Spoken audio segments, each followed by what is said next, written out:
accept Jesus into your heart. Oh yeah, that's everywhere in certain circles. It really is. It's so woven into, certain cultural conversations. It seems so straightforward. It just kind of rolls off the tongue, doesn't it? Without maybe a whole lot of thought. Right. But have you ever really stopped, paused to think about what it means beyond just, a simple expression? What is that phrase really implying for your life, for how you see yourself, maybe even the world?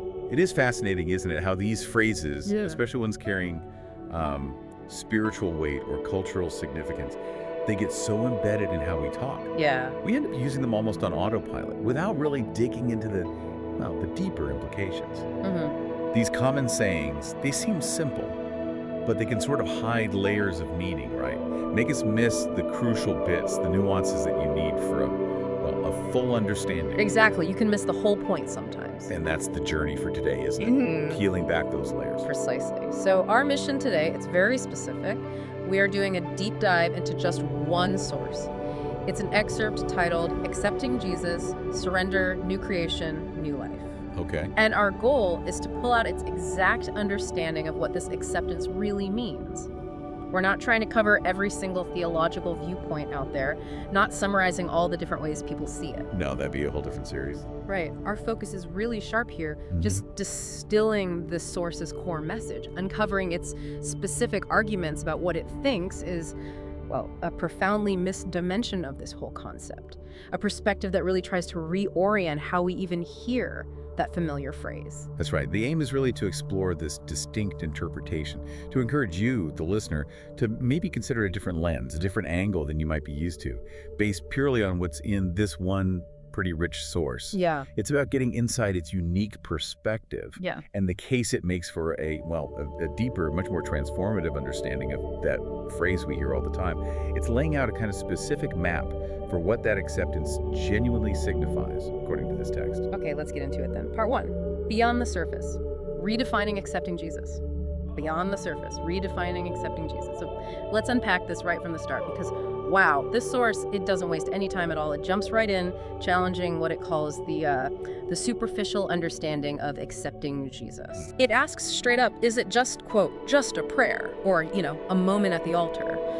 How well does it actually take apart those common ideas, those maybe, slightly oversimplified views? Well, it's really clever how it starts. A key insight here is how it uses this almost like a rhetorical setup, right? It sort of traps our assumptions from the get-go. Okay, how so? By immediately questioning those really common, maybe oversimplified pictures. The quick prayer, the maybe emotional altar call moment, it instantly sets this tone of, okay, let's reevaluate. Right, it makes you stop and think. Exactly. It's not just laying out its own view first, it's inviting you, the listener, to pause and actually consider your own ideas, your own preconceived notions about it first. Ah, okay. It does this by asking questions that, they resonate with pretty common experiences people might have had with religious beginnings, right? Okay. And then, boom, it immediately suggests, hold on, there's a deeper meaning here, one that's often missed. And that initial framing, it's really crucial because it signals right away that the source intends to go much deeper than just some kind of simple transaction and kind of prepares the ground, suggesting we're going to deliberately reorient what you might have thought accepting Jesus was all about. So it's signaling this isn't just casual talk. Not at all. It's flagging that this is an exploration into something potentially overlooked, maybe even a foundational spiritual dynamic. Yeah. It's challenging the very definition before it even offers its own alternatives. So it's not just saying, here's the definition. It's more like, wait, you think you know what this means, but let's really look closer because there's something crucial being missed here. Precisely. And this immediate challenge, it leads us straight into the source's first, really pivotal redefinition. It states it really boldly. Accepting Jesus isn't about joining a religion. Wow, okay. That hits hard right away. Doesn't it? That immediately dismantles such a common perception. I mean, for so many people, religion is about affiliation, right? Traditions, rules, maybe a specific building or community you belong to. Sure, that's the default understanding for many. But the source just says, flat out, no, that's not it. Not fundamentally. For someone maybe new to this whole concept, what do you think is the biggest hurdle in really grasping that difference? The gap between just joining a religion and what the source is about to suggest instead? Well, it's deeply challenging, I think, because for so many, their whole understanding of faith is tangled up with a religious institution, a set of practices, maybe even just a cultural identity. Right, they're inseparable in many people's minds. Exactly, and the source just cuts right through that. It says, the act itself, accepting Jesus, isn't primarily about becoming a member of some organization or, following a new list of rules in a purely external way. So it's not like signing up for a gym membership. Right, it's not about ticking boxes or just adopting new customs, although maybe those things might come later as expressions of something deeper. The real challenge is detaching this idea of deep spiritual transformation from just belonging to an institution. Which has been the standard way of thinking for centuries in many places. Absolutely. It's asking you to rethink the very container you might have put faith into. And what's really fascinating is what the source offers as the alternative to joining a religion. It immediately switches the whole metaphor, the whole picture. It says it's about being adopted by a king. Okay, now that is a profound shift in imagery.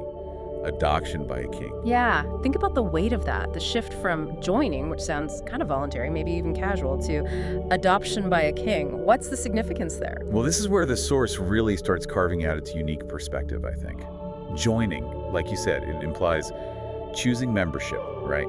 Deciding to align yourself with some external group or organization. Like choosing a team. Exactly. Maybe you adhere to certain beliefs or practices. It's often a kind of horizontal relationship. You join a group of equals, or an organization with, certain benefits and duties, like joining a professional body or even just a social club. And fundamentally, you're still you. Precisely. You remain, in essence, yourself, just operating within maybe a new framework or community. You sign up, you get the card, you follow the guidelines, but your core identity doesn't necessarily undergo a fundamental change. You're still you, just part of something else now. Right. But adoption, wow, especially adoption by a king, that changes the dynamic completely on an existential level. How so? What's different about adoption? Adoption isn't about joining a group. It's about a total, irrevocable change in your actual identity. Your legal status, your family, your whole destiny shifts. Okay, that's huge. It implies an inheritance you absolutely didn't earn, a new name potentially, an inherent sense of belonging that wasn't there before, and a familial relationship that's meant to be profound and permanent. So not just affiliation, but transformation. Totally. When you're adopted by a king, according to this metaphor, your status is instantly elevated. You go from being maybe just a common person, maybe even an orphan or an outcast in this analogy, to being a child of royalty. And that comes with inherent rights, privileges, access, but also responsibilities that were completely off the table before. You suddenly have access to the king's resources, maybe his protection, definitely a place within his household, things you could never have achieved on your own steam. It changes everything about who you are in relation to the king. Exactly. It's not just about what you do or what you believe in your head. It's about who you become. A new creation, actually, defined by this totally new royal family connection. So that metaphor isn't just window dressing. Not at all. It's a core argument that really shapes the whole source's perspective. It highlights this deep, intensely personal, existential transformation rather than just signing up for something institutionally. It suggests a change in your very essence, your standing in the universe. You move from being an outsider looking in to being an insider, not just by getting an invitation to dinner, but by, in a spiritual sense, a change in your very bloodline. That shift from joining to adoption, that alone feels like a real aha moment, doesn't it? It completely reframes the whole act, too. Surrender, not just belief, the John 1.12 insight. Okay, so if it's about this profound adoption, this huge shift in identity, how does someone actually get into this new family? How do you acquire this new status? Our source points to a specific foundational scripture to clarify that mechanism. It's John 1.12. A key verse. It quotes, "Yet to all who did receive him, to those who believed in his name, he gave the right to become children of God." Now, the source uses this verse to really anchor that idea of becoming children of God. And notice it links it not just to believing, but also to receiving. It puts those two concepts right next to each other, like they're intertwined actions. And this really brings up an important question for you, the listener, doesn't it? What does it actually mean to receive him in the context of also believing in his name? Right, what's the difference? Or are they the same? Well, for many people, belief can often just mean, purely intellectual agreement. Like, okay, I believe that historical figure named Jesus existed, or I believe certain facts about him are true, much like, I believe George Washington was the first U.S. president. It's a mental check mark. A historical acknowledgement. Exactly. But the source, by connecting receive so tightly with believe in his name, it's arguing for something much, much more involved than that. If you connect this to the whole adoption idea we just talked about, Yeah. receiving him and believing in his name are presented not just as this kind of passive acknowledgement, oh yeah, I guess that's true, but as active, complete, wholehearted engagement. Okay, active engagement, what does that look like? Well, think about it. To receive something properly, it means you take it in, right? You make it your own. You integrate it into the deepest part of your life, into the fabric of who you are. So not just holding it at arm's length. Not at all. It's not merely a mental agreement nod.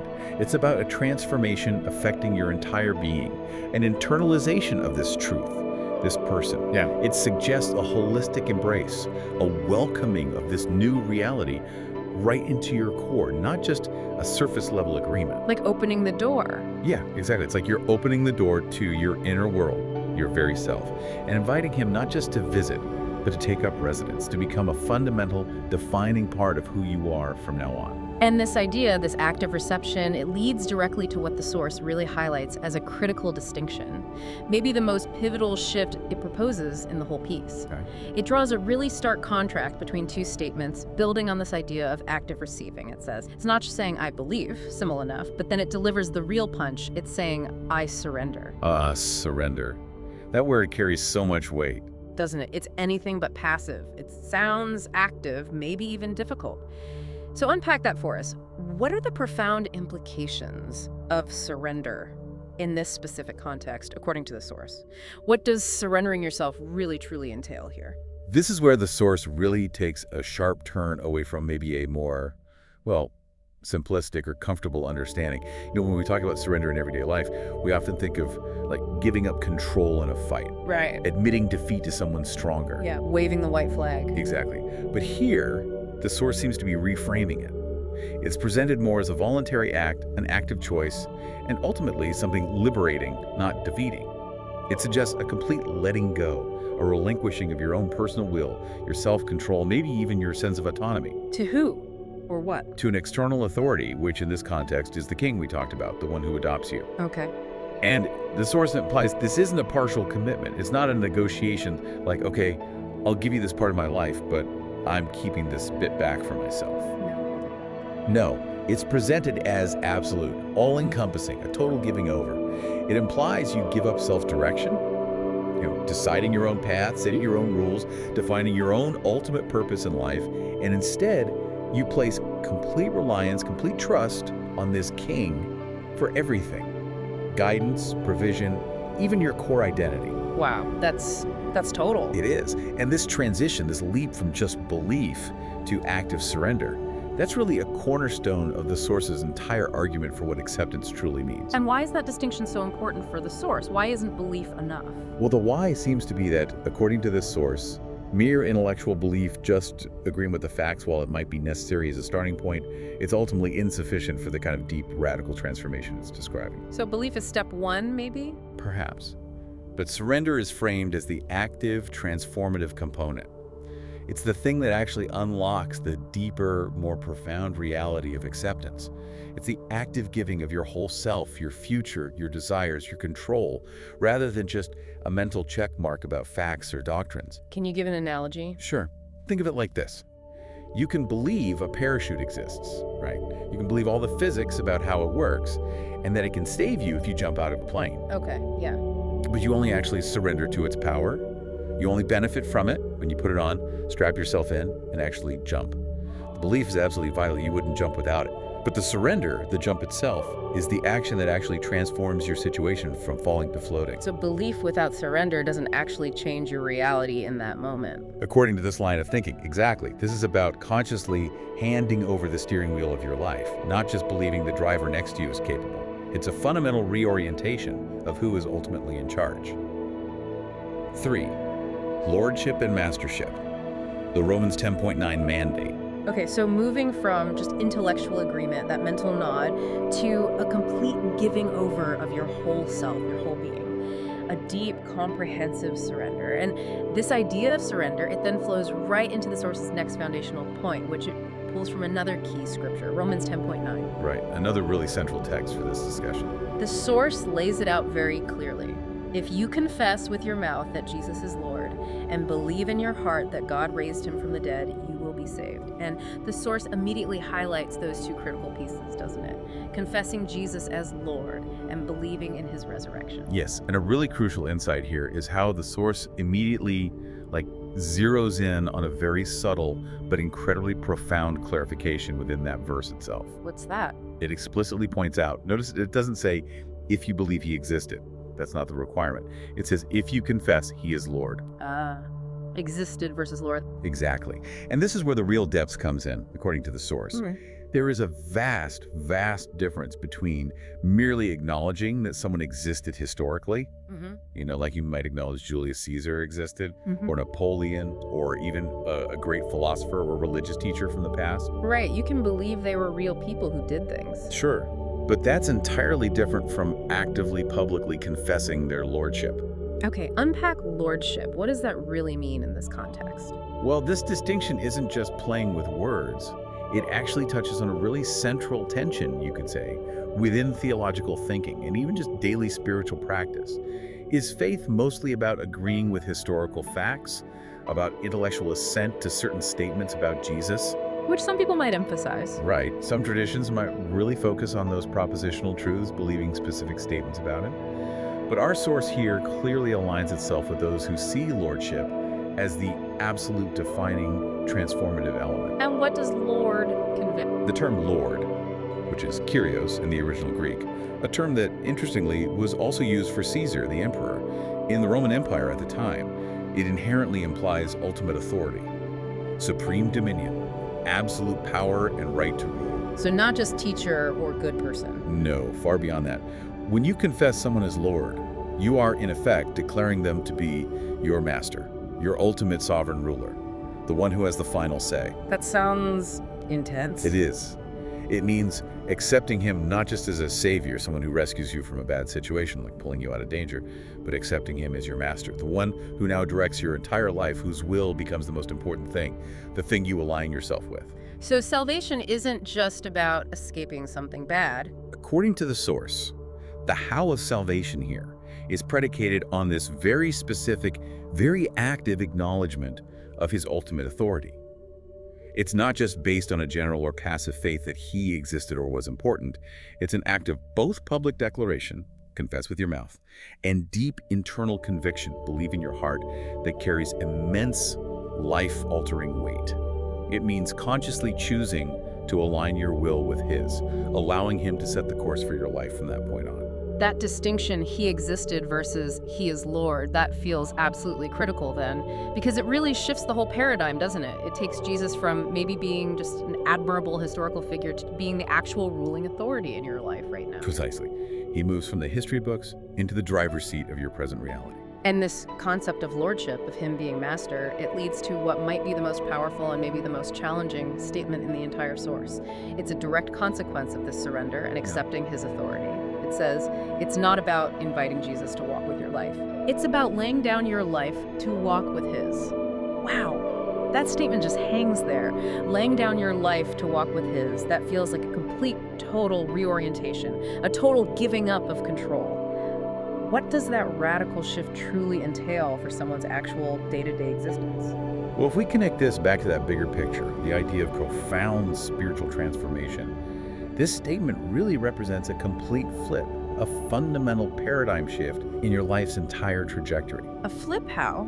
The source is arguing here for a radical letting go, a relinquishment of your own individual agency, your personal desires, your plans, in favor of aligning yourself completely, utterly with the master's path. So it's not like he's just joining your journey. Exactly. It's not presented as a casual invitation for him to come along for the ride, a shared journey where you still hold significant control or autonomy. It's not like Jesus is just a helpful passenger or maybe a co-pilot you'll let take the wheel sometimes when you get tired. No. The source frames it as a complete submission, where your own path, your own agenda, your own deeply ingrained habits, and maybe even your most cherished desires are consciously, deliberately abandoned for his. Abandoned completely. That's the implication. It suggests a profound surrender of personal ambition. The goals you've set for yourself, the career ladder you're climbing, the successes you're chasing, and maybe even your pre-existing plans for your life. And maybe even who you think you are. Yes, absolutely. It's also about laying down your self-defined identity, that whole narrative you've carefully constructed about who you are, what you're worth, what you're capable of.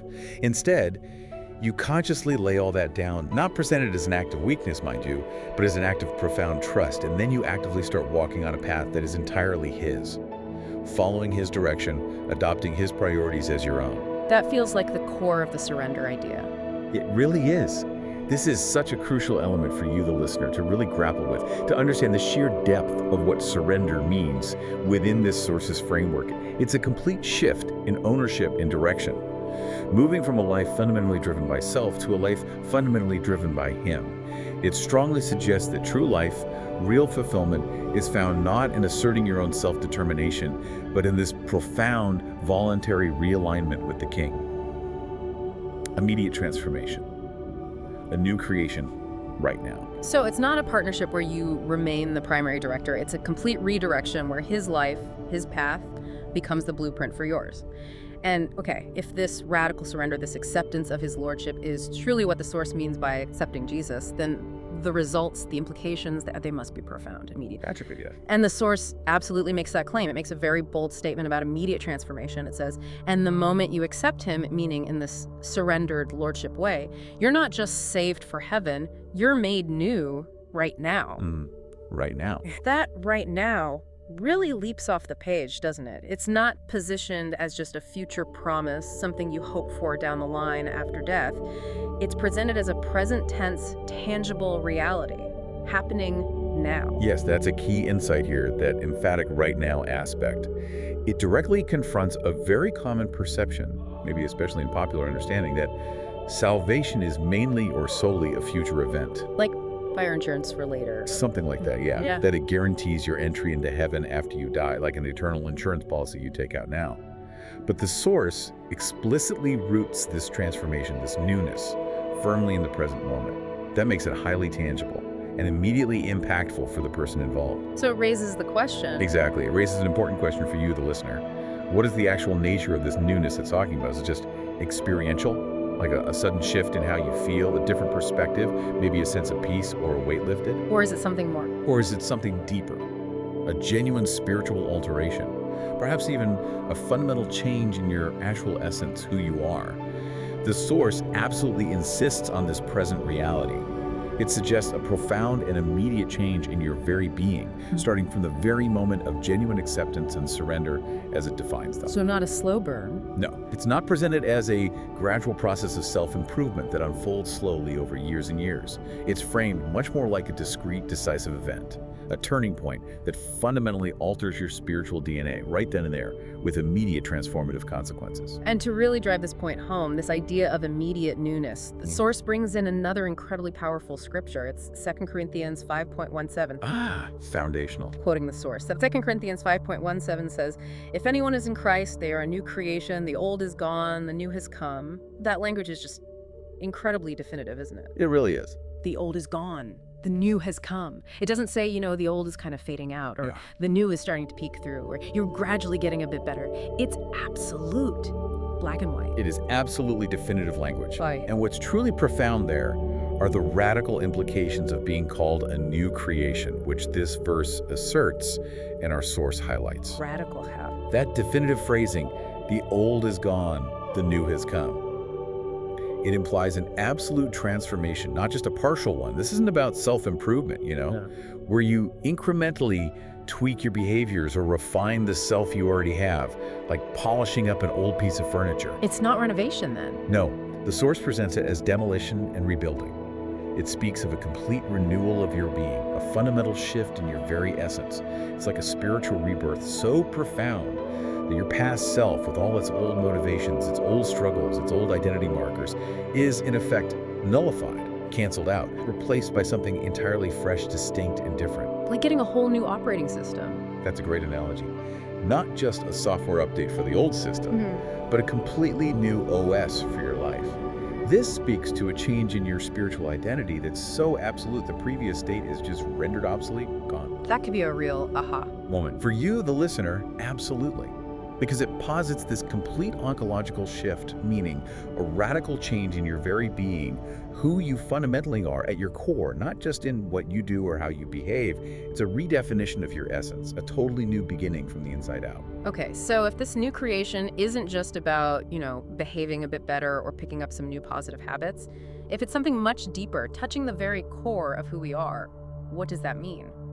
In practical day-to-day terms, according to our source, what does that fundamental shift actually entail for how someone lives, how they experience the world, how they see themselves? Right? The practical outworking.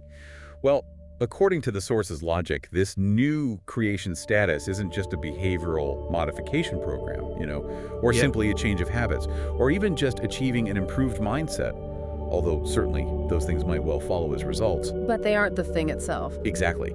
The source presents it as a deep-seated internal metamorphosis, a spiritual recoding, you might say. It implies a radical shift, even in your fundamental desires, what you truly want at the deepest level, and in your very will, your volition. Like your inner compass gets reset. That's a perfect way to put it, a complete rewiring of your inner compass. So practically, what does that look like? It suggests a whole new way of perceiving the world around you, a new way of understanding yourself, and a new way of discerning your ultimate purpose in life. And this new perception isn't self-generated. No, according to the source, it's now aligned with the Master's will, the King you've surrendered to. So this new creation reality profoundly impacts your daily life because your core motivations for making decisions, your fundamental identity, even your sense of worth, are now rooted in this new reality, in this surrendered relationship. So you're not defined by the old stuff anymore. That's the claim. You are no longer primarily defined by your past failures, or by the expectations other people put on you, or by societal labels, or your job title, or your bank balance. Instead, your definition comes from this new spiritual essence as a child of the King. And how might that actually feel or look day to day? Well, it could manifest in many ways. Maybe a newfound deep inner peace, even when external circumstances are chaotic. Perhaps a completely different set of priorities for how you spend your time, your money, your energy. Maybe a significant change in what truly brings you joy or satisfaction. Things that used to matter don't, and vice versa. Potentially, yes. This immediate and complete transformation is really a pivotal takeaway from the source. It's challenging you, the listener, to really consider what such a radical personal shift might genuinely entail in every single aspect of your life. How you make choices, how you relate to others, how you handle setbacks and adversity, and ultimately, your fundamental grasp of who you are and why you're even here. It's basically an invitation to start living from a completely different core identity. The practical implications, what it means to say yes. Okay, so this profound transformation, this new creation happening right now, it obviously has very direct, very practical implications for what it actually means to say yes to Jesus. Not just, nodding intellectually, but saying yes with your whole being, your whole life. Right, the rubber meets the road, so to speak. Exactly. And the source wraps up its argument with a series of really powerful, actionable statements. They summarize this whole idea of surrender and new creation. The first one is, it means you stop running. Stop running. What kind of running do you think it's talking about there? What does stopping imply for the individual? What are they stopping? That's such a powerful and I think universally relatable image, isn't it? You stop running. It feels like it could mean an end to a whole range of self-driven activities, pursuits that are often really born out of deep-seated fear or anxiety or just avoidance. Like running away from things. Yeah, running from things. Think about that feeling. Maybe you recognize it, listener. That relentless internal striving. That hamster wheel of constant motion, always needing to achieve the next thing or fix the next problem. It could be running from past mistakes, things you're ashamed of, running from perceived failures, running from difficult emotions you don't want to face, or maybe just running from the hard truths about yourself. Or running towards things, too. Absolutely. It could also be running to something, constantly chasing after external validation or financial security or career success or perfect relationships, or even just trying to find peace of mind somewhere out there, believing that if only you could grasp that thing, it would somehow complete you or fix your deepest problems. So what does stopping mean then? The source suggests that stopping running in this context means consciously stepping off that relentless wheel. It's recognizing that true rest, true fulfillment, doesn't actually come from achieving more or running faster, but from this profound internal shift of surrender. Letting go of self-reliance. Exactly. It implies relinquishing that fierce self-reliance that often drives us to constantly chase, usually exhausting ourselves in the process. By accepting Jesus, by surrendering in the way the Source describes, you find a new kind of dependence, a reliance on the King that, paradoxically, is said to bring true rest.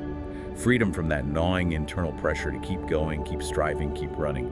It's framed as an end to a life dictated by your own limitations, your fears, and that ultimately futile pursuit of external answers. Instead, it offers this profound sense of cessation, leading to an inner stillness, a rest. And closely connected to stopping the running, the Source also says it means you stop performing. Wow, that one hits home too, doesn't it? Given all the societal pressure, maybe internal pressure too, that so many of us feel. To present a certain perfect image, to constantly prove our worth. What does stopping performing really mean here? Yeah, that phrase, stop performing, it's incredibly compelling, isn't it? What it seems to imply here is an end to that tireless, often exhausting, striving for validation, for acceptance, for proving your worth through your own actions, your achievements, maybe just your outward appearances. The masks we wear. Exactly. So many of us feel caught in that cycle, don't we? Trying to prove our value, trying to earn love, trying to gain approval, whether it's from parents, friends, colleagues, maybe even just strangers online. We put on these masks, we strive for this impossible perfection, we carefully curate our lives and our image, all in this desperate effort to finally be accepted or loved or just deemed good enough. So stopping performing means? The Source suggests that this act of acceptance and surrender means you can finally move beyond that desperate need to perform, that constant pressure to prove yourself. It indicates a fundamental shift towards recognizing an inherent worth, a worth that is given, bestowed upon you as a child of the King, rather than something you have to frantically earn or achieve through your performance. So validation comes from a different place. Entirely. It comes from this new identity, from this divine source, according to the text. It's about finding liberation from that constant crushing pressure to live up to all those external or even self-imposed expectations. Because your worth, your value, is now securely rooted in this new identity as a child of the King. Not in how well you can perform on life's stage or how impressive your resume looks. It's presented as the freedom to be truly seen and accepted for who you actually are, flaws and imperfections included, without ever needing to put on a show again. Okay, stop running, stop performing. And then the final point, maybe the most vulnerable, the most profound one the Source makes. It means you bring your sin, your shame, your brokenness, all the messy stuff, and you exchange it for a Savior who already paid it all. That describes such a deeply personal, maybe even agonizing act, doesn't it? Laying bare your deepest flaws, your most painful vulnerabilities, the parts you hide. What is the power in this specific exchange that the Source talks about? This really gets to the heart of it, doesn't it? This is where the Source presents its ultimate solution to that fundamental sense of human brokenness, that feeling of falling short, which resonates so deeply across cultures and time. The concept of exchange here is absolutely central. It's a core theological idea within this Source's framework. And notice, it's presented not as you trying to bargain or negotiate, but as a complete, unreserved transfer. A transfer of what? It means taking your heaviest burdens, the guilt you carry, the humiliation from past actions or words, your inherent imperfections, all the fragmented, painful pieces of your life, maybe those parts you desperately try to hide even from yourself, and consciously, willingly placing them onto this Savior. And the key part. The truly profound implication is in that last phrase. This Savior already paid it all. This isn't about you having to contribute something towards the payment or work off the debt. It means that the full price, the complete cost of all those burdens, all that sin and shame and brokenness has already been settled in full, absolved, paid for. So the exchange is my brokenness for his payment? Exactly. It implies total absolution, complete freedom from the crushing weight of past actions, freedom from the gnawing internal struggles of shame, freedom from the debilitating effects of sin. You aren't asked to help pay the bill. The Source says you are simply asked to bring your brokenness, your debt, and receive in return a complete prepaid solution. Forgiveness, wholeness. That sounds incredibly liberating. It's presented as exactly that, an immediate and profound sense of relief, forgiveness, and the possibility of healing. Because this acceptance, this exchange, is positioned as the ultimate transaction of liberation. It's about finally letting go of that unbearable weight you've been carrying, maybe for years, and stepping into a freedom that, according to the Source, has already been fully secured for you. It allows you to stop running, stop performing, because the ultimate burden, the thing that was driving so much of it, has finally been lifted off your shoulders. Wow. Stop running, stop performing, exchange your brokenness. And so the source ties it all together with this really powerful, fiery statement. It defines what accepting Jesus truly means, encompassing all these shifts we've been talking about. It says, accepting Jesus means saying yes to a new identity, a new purpose, and a new eternity. Identity, purpose, eternity. Those three elements seem to capture the entire scope, don't they? The whole radical transformation the source has been describing from the very core of who you are right now to where you're ultimately heading. Indeed. Those three elements, identity, purpose, eternity, they beautifully unpack the truly comprehensive scope of what acceptance means within this source's framework. And notice how they directly address those really deep, fundamental human longings we all feel. The longing for belonging, for meaning, and for ultimate security and hope. Okay, let's break them down a bit more then. First, saying yes to a new identity. What's the depth there? Well, this powerfully reinforces that whole new creation idea we discussed earlier, that ontological shift. It signifies a fundamental change in who you are at the very core of your being. And importantly, this is far more than just adopting a new label, like Christian, or joining a group. It's deeper than a label. Much deeper. It's presented as moving from an identity that might have been self-defined or maybe defined for you by society, by your family, by your past mistakes, your successes, your failures, even just by what other people have said about you. Moving from that to an identity that is now wholly and securely defined by this act of acceptance, by this relationship, by the King who adopted you. What does that give someone? It offers this deep, potentially unshakable sense of belonging and self-worth that is no longer dependent on shifting external factors or human approval or your own fluctuating performance. It means your worth, your essence, who you really are, is now derived from this new, profound relationship. It gives you potentially a secure and immutable sense of self that can transcend circumstances. It's like shedding all those old skins of who you thought you were, maybe who you felt you had to be, and stepping into who you truly are in this new reality. Okay, so that's new identity. What about the second one? Saying yes to a new purpose. Right, new purpose. If we connect this to the bigger picture of just, well, human existence, this implies that life's meaning, its direction, is no longer left solely to individual effort, which, let's face it, is often confusing and frustrating. Think about how many people wander through life searching endlessly for their purpose, often feeling lost or adrift. The search for meaning. Exactly. The source suggests that instead, your purpose is now externally derived. It aligns perfectly with the Master's plan, the King's agenda, the one you've surrendered your life to. This offers potentially a clear, defined, maybe even divinely ordained path for your life, moving you beyond that often turbulent and uncertain quest for self-generated meaning. So it gives direction. Clarity and direction for daily decisions, yes. It provides a kind of compass for your actions, grounding your existence in something larger, more enduring, more significant than just yourself and your own limiting goals.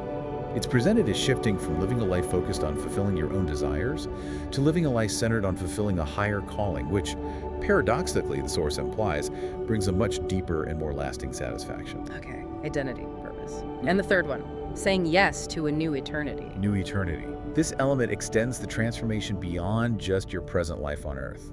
It offers a definitive, secure future state. It provides a profound sense of ultimate destiny, of hope and security that transcends the obvious temporal limitations of our mortal existence. Addressing the what happens next question? Precisely.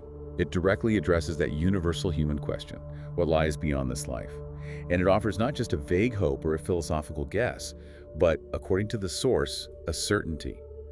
A certainty of a future that is intrinsically directly linked to this present act of acceptance and surrender. It promises peace about the ultimate unknown, rooting your future firmly in the hands of the King. And that affects the now. Absolutely. Knowing your ultimate destination, having that security, fundamentally changes how you live now.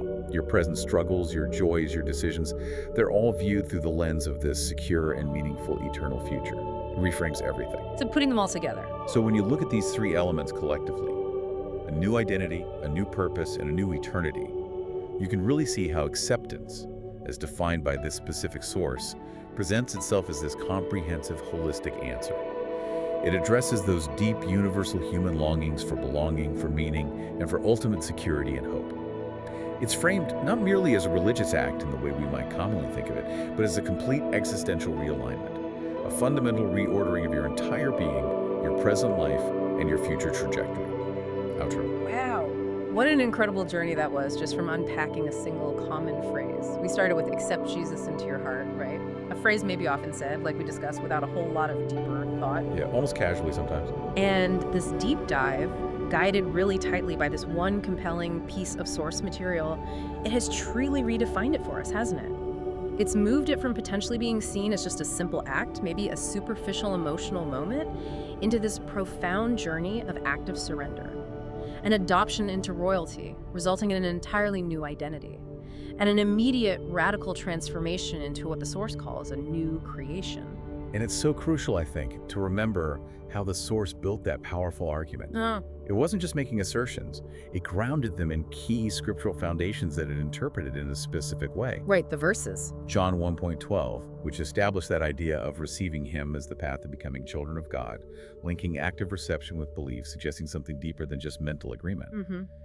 Then Romans 10:9, which underscored the absolute necessity of confessing Jesus specifically as Lord, emphasizing His mastership, His ultimate authority, as distinct from just believing He existed historically. Yeah, that was key. And finally, 2 Corinthians 5:17, which really solidified that concept of immediate new creation, affirming with such absolute certainty that the old is gone, the new has come. These verses, as our source interpreted and presented them, they collectively support this powerful narrative. Lordship necessitates surrender, which leads to immediate newness. It paints this vivid picture of a truly profound inner transformation. So as we wrap up, and as you, our listener, reflect on this deep dive into just one perspective on this phrase, here's maybe a provocative thought to leave with you.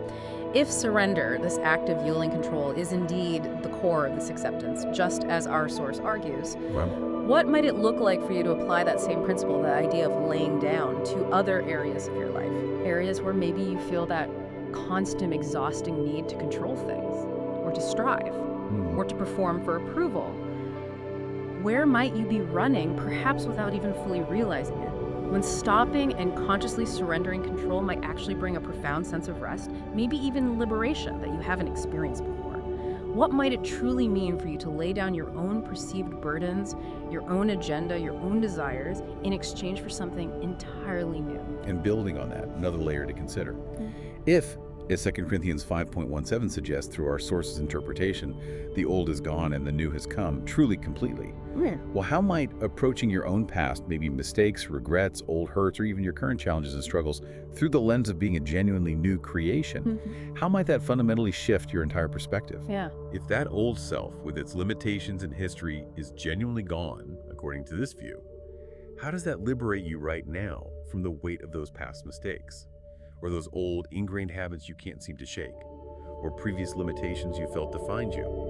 What aspects of your previous self might you genuinely perceive as gone if you embrace this idea? And how does embracing the new, this new identity, empower you to navigate your present circumstances with potentially fresh vision, maybe renewed strength, and a completely different sense of purpose? Lots to think about there.